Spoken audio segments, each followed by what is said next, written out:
ములుగు జిల్లాలో పలు చోట్ల వర్షాలు పడ్డాయి. వెంకటాపురం మండలం విఆర్కేపురం గ్రామంలో ఈదురుగాలితో కూడిన వర్షం కురవడంతో తాటి చెట్టుపై పిడుగు పట్టడంతో ఒక్కసారిగా మంటలు చెలరేగాయి. గాలి ఉధృతంగా వీస్తూ ఉండటంతో ఒక్క చెట్టు నుంచి మంటలు మరో చెట్టుకు వ్యాపించాయి. దీంతో సమీపంలో ఉన్న ఇళ్లపైన నిప్పురవ్వలు పట్టడంతో ఒక్కసారిగా మంటలు అంటుకున్నాయి. గ్రామస్తులు సకాలంలో స్పందించి మంటలను ఆర్పివేయడంతో పెను ప్రమాదం తప్పింది.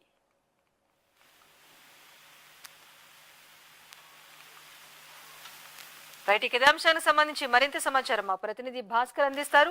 భాస్కర్, చెప్పండి, వరంగల్లో కురిసిన గాలివాన ఎలాంటి బీభత్సాన్ని సృష్టించింది? ప్రస్తుతం అక్కడ పరిస్థితి ఎలా ఉంది? రాజేశ్వరి, ములుగు జిల్లా వెంకటాపురం మండలంలోని విఆర్కేపురంలో ఈదురుగాలితో కూర్చున్నటువంటి వర్షం కురుస్తుంది. ఈ సందర్భంలోనే పిడుగు తాడి చెట్టుపై పడిన పిడుగు మెరుపులు చుట్టుపక్కల ఉన్నటువంటి ఇండ్ల పైన పడడంతో మంటలు చెలరేగాయి. దీంతో వెంటనే స్పందించినటువంటి స్థానికులు మంటలు ఆపివేశారు. దీంతో పెను ప్రమాదం తప్పింది.